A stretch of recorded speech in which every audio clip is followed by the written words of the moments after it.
We're gonna open the public hearing for adopting the general assistance ordinance, which we do every year. Nothing's changed. It's just a formality. So it will be open for public comment and questions. The entire meeting. So we signed a payroll and payables warrants. They're all signed.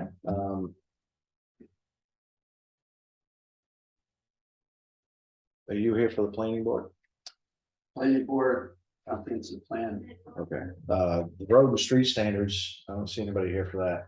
They'd asked to be put on the agenda. I'd like to push that off until the board is complete to have for any questions or anything. Yeah, in a nutshell, just to fill you in on what happened years ago, and I don't know how many, but the town hired an engineering outfit to do road standards, and then they kind of just got shelved. And planning board discovered that they were still floating around. So we looked at them. One of the members sent them to the DOT and said, hey, would you comment on these? And they came back with comments, you know, like, well, you don't want to have, you know, you don't want to use concrete in this place, you know, like you just want to go with riprap or whatever it might be. So we incorporated their comments into the road standards. And then the planning board voted on it and then forwarded on to the select board so they could take a look at it. Okay, the road standards, is that part of an ordinance, land use ordinance, or is it a policy or? How is that? I imagine it would become an ordinance. It adheres to road standards, but I think that's more for the select board to decide. We just, found them, acted on them and said we have to do something with these, so we're passing it on. It's my understanding that the roads are the public works director and the selectmen. And we do have road standards, but I'm not sure where they are. Yeah, and we weren't sure either, because like I said, this goes back. Has anybody talked to Cliff? No, because we figured it had to go to the select board first. Well, the selectmen would have actually, I think, go to Cliff. Well, I'm sure we had a discussion with Cliff, Yeah. routing it to us, and we can Because do I was gonna do more research. Yeah. Mhm. From a layman's point of view, it seemed like they covered everything, which is. I know when Elmer Douglas built that road from the end of mine and goes up to his. Before the town would take it over, he had to have it so wide and built such and such and poles set, and he spent quite a lot of money, but he had to do that before the town would take it over. It had to come to a standard. Yeah. And these standards cover all that, width of the road, ground of the road, and, culverts and you name it. Perfect. So everybody knows, select board won't be meeting October 4th or the 11th. We'll be having a workshop to set the tax rate on Wednesday, October 12th. Which is not next week, following. So we'll beat the 30-day requirement for those lovely biannual tax bills. October 12th is Tuesday. Wednesday. I believe it's a Wednesday. Monday's a holiday. Yeah. You're closed for Tuesday. Correct. Wednesday.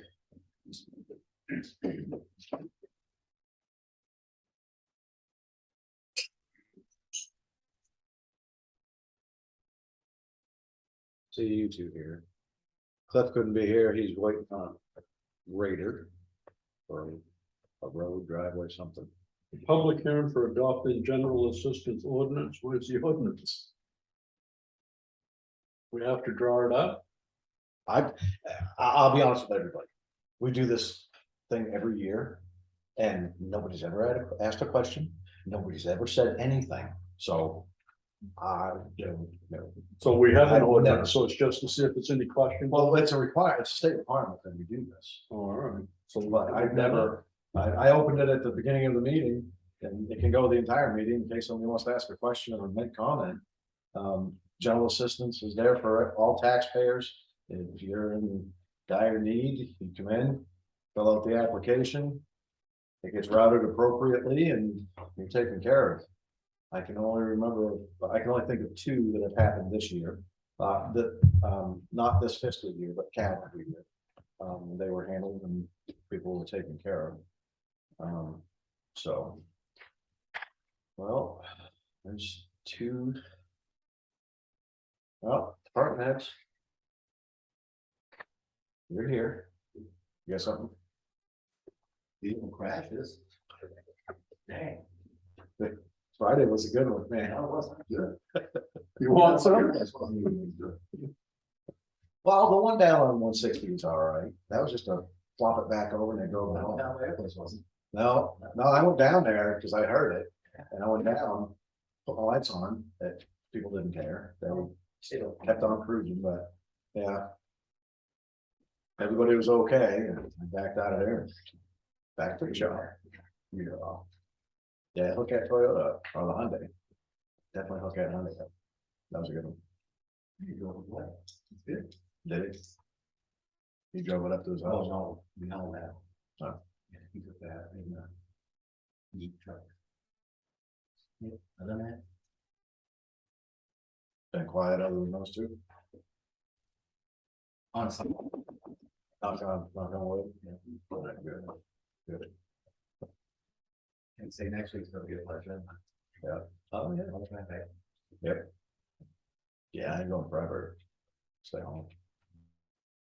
Delivery since weird. Delivery. Anything there, ACO? Nothing's been all quiet. Questions about wildlife, that's it. Which I direct them to the game one. Oxford County called me, there was a report of a dead deer down on 44 Libby Lane. Yes, you called me. So, yeah, I called Cliff and Cliff drove down there. They said it was around their mailbox. And I know who they are. Cliff drove down there, turned around in their driveway, turned around Mrs. Libby's driveway. This is only the three, you know, didn't see nothing. I left. told him, I said, you wait tomorrow morning, be all gone. It was, when Cliff was down there probably 45 minutes after I called him and he. He didn't like my answer, so he called Oxford County. Well, I told him, when Oxford County called me, I said, that's private road, it's not town related. Well, they just want to have it hauled off. Okay, great, you know, Cliff went down and said he didn't see him. So I told him, if he gone, because the wildlife would take I that. was just surprised that it was that far down, he gets hit on the road. You know what I mean? 'Cause that's quite a ways down in there. He said he had scratches all over his back, I wonder if something more. Maybe. He said he had scratches all over his back. Well, it is, That's why I said, he'll be back for it, if he had scratches all over his back. that is East Brownfield, we're part of the neighborhood. I'll give it that. Well, is that cat sport road? Could be cats, yeah. Rec director, you got anything? Yeah. We are having a community event, Fall Festival.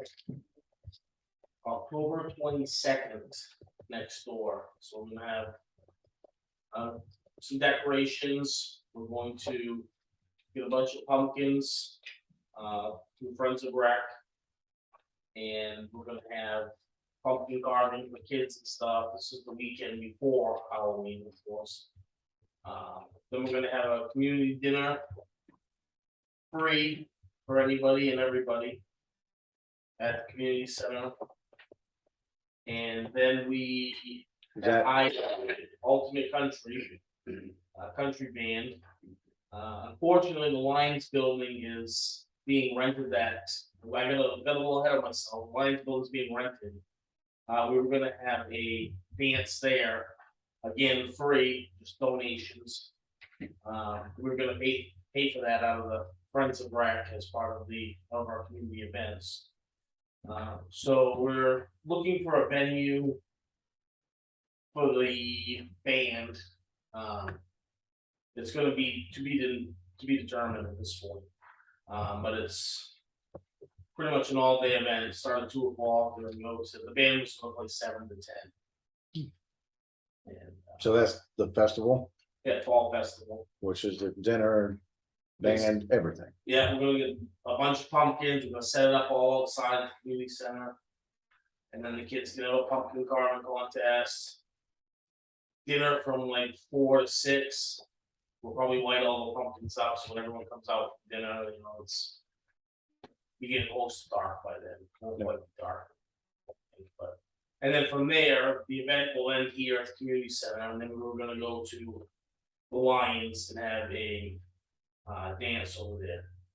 So we're looking for a location now, probably a private location to have a dance. Okay.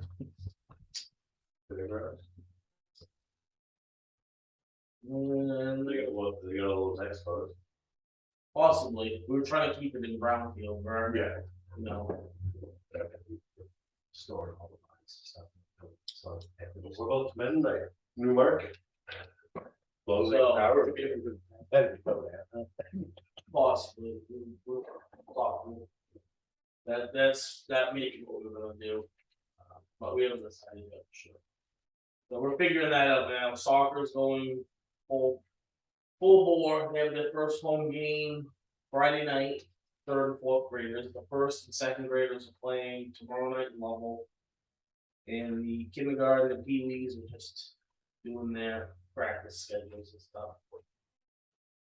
And then this, probably 15 participants from Brownfield that are playing flag and or tackle football prior this year. Nice. Football took a few of our soccer players. Yeah. Yeah. Still pretty good turnout though, Yeah, we have the porta potty out here. until the end of the month. So Okay. come Halloween, talk to Cliff, that's going wayside. We're still going down at the beach? Yeah, that's going at the same time. Okay. And tomorrow, we're also pulling out all the docks. Okay. We tried to get that done at the end of last week, but it didn't work out, so. Okay.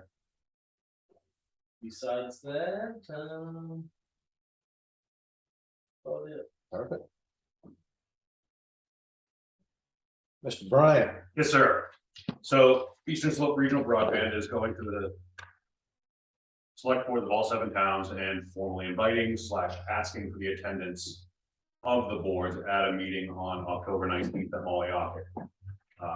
We're at a point where we've gathered a ton of data. We've talked to, at this moment, 4 different providers. We've asked them questions about what kind of a network they might be able to provide, who would own it, what would it be made of, who would control it, is it capable of meeting our minimum speed guidelines, and what's the possibility for growing it further. We will be going over what we have for data on all of our maps. There will be a couple of questions for select boards that we'd like you to take back to help us answer things like number of residences, or I think I brought up once before, they're gonna want a municipally owned spot in each of the towns to put a little 10 by 12 building that would house electronics, maybe a generator, that kind of thing. Which none of the towns has got a problem providing, they just wanna know just where, because after this meeting, we'll be putting out an RFP for these providers to formally give us, an offer. Right. And just like we did when there was a memorandum of agreement to talk about, that comes back to the select boards every time until a decision is made. Yeah. And then at that point, prior to getting to that point, we'd really like to have our maps solid, so this provider can just take our data and show us how they're gonna bring 100 over 100 service to every single house in the town, Right. using what technology, how long it's gonna take them, how much it's gonna cost, what are the options for them. so they're still doing wire. So as of right now, we've talked to 4 different providers, and all of them are talking about doing some combination of fiber optic over copper, except for 2, we're talking about 100% fiber optic. There is an outfit out there that's talking about a brand new fixed wireless solution. Basically 1 or 2 towers across town are supposed to be able to hit every house with the speeds and the reliability that we're looking for. I'm calling that untested technology. They've recently installed it a couple of places in Maine, the jury's out. That'd be, just do the peaks. Yeah, well, even that, I mean, the broadcast range is shaped like an umbrella, so even if you put it on a peak, nobody on that hill is gonna have that service, so. Again, we're going to ask for evidence from anybody that talks about fixed wireless, because nobody believes that it would work here, between leaves, hills, rocks, buildings, be hard to say. So anyway, that's what the meeting is about, and it's also open to the public, but the intent of the meeting is to talk to the select boards, so. All right. Perfect. I'm gonna leave you a copy of what I got here, because in detail, the stuff that I just went over generally.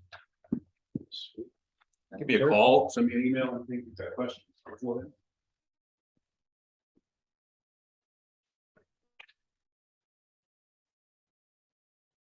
Thanks for it. Want some information on that? The planning board? Yeah. Lots of information. I guess I'm confused. Since you were going around to the department. Oh, This is just as a courtesy, because we're not having an official meeting until next Tuesday night. At which time we'll talk about this officially and then pass word on to you, but 2 people have resigned, and there's a rumor that a 3rd person is gonna resign from the board. So we'll fill you in, give you all the names and whatnot next week, but we have to do it officially. anyway, we talked out of it. I wish. But I would say no at this point. Assuming you lose 3, how many does that leave? Well, one of the alternates would then have to be bumped up, So we'd have 4, which gives us a quorum. Not only that. But, we'd be short 1 permanent and 2 alternates. So you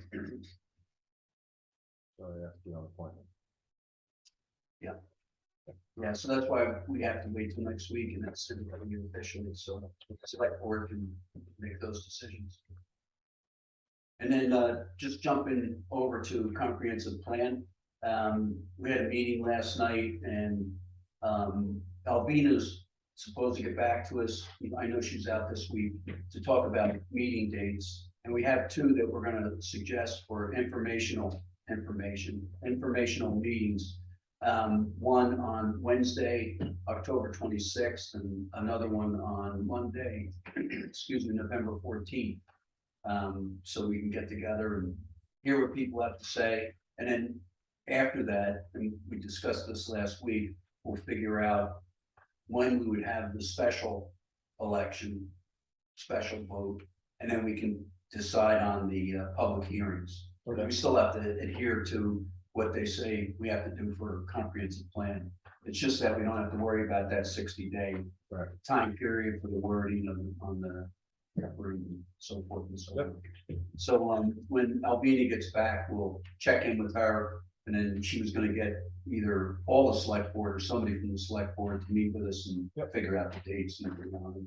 Yeah, I believe she's back next week. She's Back next week, next then week she's- and gone again. Yeah. Yeah, the following week. Yeah. And we can talk about a moderator also. Yep. You know, I think that'll be helpful to facilitate it and keep things moving. Yep. Yeah. I wanna reach out to Steve Gordon. He moderated a special town meeting for us before. He may be interested in moderating hearings as well. Okay. So, I can call him tomorrow. Yeah. I can do that. Anybody else? Are you getting ready to adjourn? I have one other thing. No. New face? I have something in relationship to what this gentleman just talked about. Okay. The high-speed internet, I was just wondering, I'm on 422 Hampshire Road, we have copper, Mhm. and it's not very good. Does the selectmen, when Spectrum came and ran the cable, did the selectmen have input into where it's run and how far, or do they run where they are, whoever the cable people? I would say I'm completely unaware that So- Spectrum ever came to town. Well, what is the name of the cable company? Oh, Consolidated? Consolidated, okay. Yeah, it's changed. It was Fair. Fairpoint before that. Yes, That I couldn't answer that. That was well before my time. okay. I think Consolidated is a regular phone line. It is. Yeah, Consolidated is just online. There is literally 0 cable TV line or cable internet line within the bounds of our town. Was that? I say that, but it turns out there are 160. 5 or 6 residences. that actually 160, only because it come down through Right. Bridgeton. And they came out to and ended right at 113. Right there, yeah. If you go down 113 from the higher end, it stops, their cable stops the 5th house past the town line. That's where the cable stops. You can see it's still coiled up. October 19th at the Moleoc School in Freiburg is this meeting that I was just telling them about. You can show up and listen to everything we've been doing over the last, it's almost 2 years now, 2 years ago next month. Yeah, it's 2 years.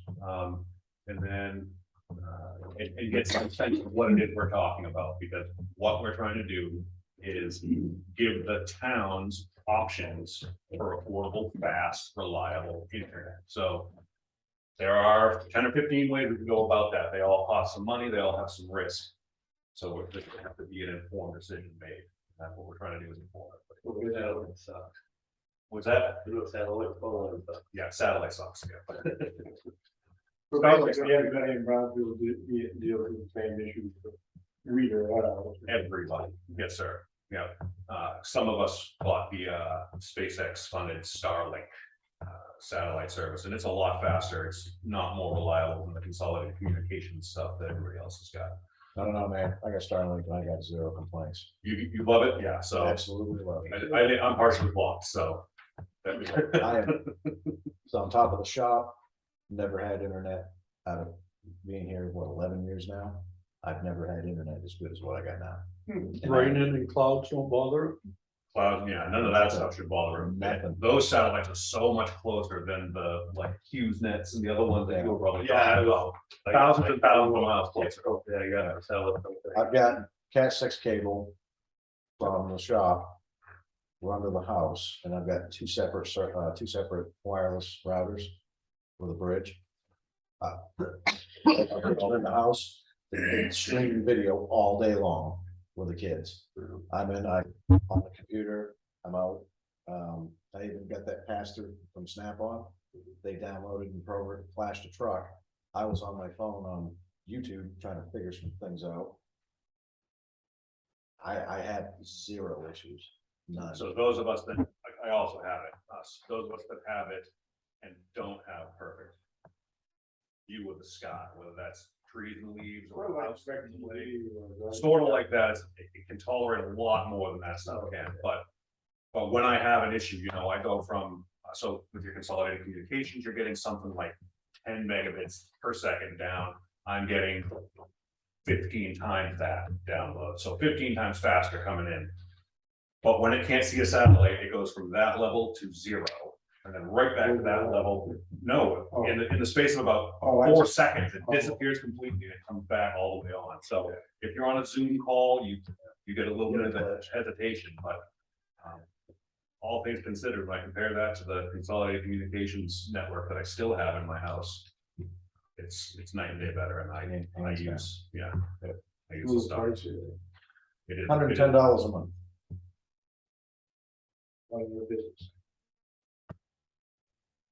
But we're trying to get way faster and way more reliable to every single house. That's in all 6 towns of MS-87-2, all 7 towns, I'm sorry. Appreciate your efforts. We started out with 8, right? Started out with 8, Chatham did not sign on to the memorandum of agreement because they were concerned about cross-state politics. Anybody else? Just one last thing, there's an informal intra-town group that meets to discuss problems that they're having in their town. You know, it could be anything from to storage units to mining, like up north where you know, there's sort of lithium mines on the discovery that was made. But the big thing right now is the LD 2003, which is now Public Law 2021, Chapter 672. And what it has to do with is the very first thing, which has just about everybody in this group bothered. That was the state took away home rule in an attempt to make affordable housing. And what this law states is that you can put up to 4 additional dwelling units on your property, regardless of the size of your property, in an effort to create affordable housing. So when you look at Portland, where they have the central sewer system, the central water system, you know, makes it a little bit easier, but because they took away home rule, Brownfield no longer has any say if somebody wants to do that. Good, I got room for 5 more houses. All right. And you know, there is a plus side to this in one sense, and that is, you know, let's just say that your parents couldn't afford to live where they are, and you only had 2 acres, and you wanted to put, you know, like the house up to them, or even put an addition on your house. You can do that now. But there are restrictions as far as you do have to have the proper sanitary connections, you have to have enough water, and so forth and so on. Anyway, there's a letter of concern here that's going out to the senators and representatives of the 130th legislature saying that they're opposed to it. And one of the groups that's also upset with this is MMA, mainly because of the home rule, you know, like that's been taken away with this law. So if anybody's interested in signing this letter of concern, it'll be up here on the table, and you know, I'll leave it here and you can sign it if you'd like. Dicky, you got anything from the fire marshal's office about that? The clustering? No? No? Yeah, I'm surprised. But I haven't said anything about that. Yeah, that's definitely gonna affect what you're doing. 100%. I haven't heard from them. 'Cause now you got twice the lines coming into the same property for power. Closer proximity to buildings. So I wonder if that's gonna change any of the code stuff. Well, much of what your current land use ordinance says makes a lot non-conforming is suddenly moved. Right. I'm curious if anything's gonna find the fire marshal's office about this. I would hope so. Because that's gonna change a lot. At least that's my opinion. You know, heard from, we talked to Joe the other day, things.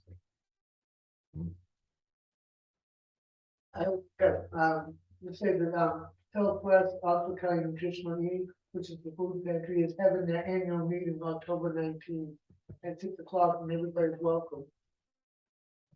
And we are looking for a board member, pass the ball, pass away. Okay. For the board, yes, oh, sorry to hear that.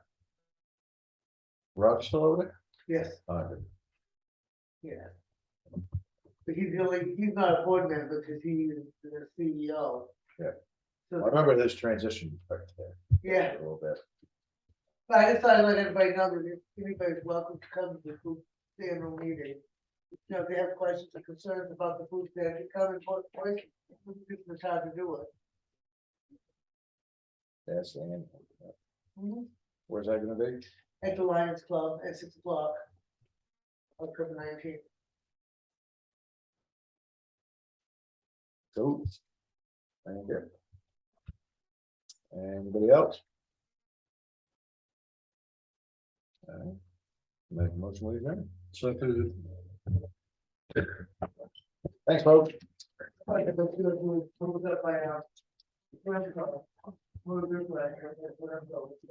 you for that. That's the official request We have a website. for the street standards and whatnot. Okay. All right. No, I do have a question.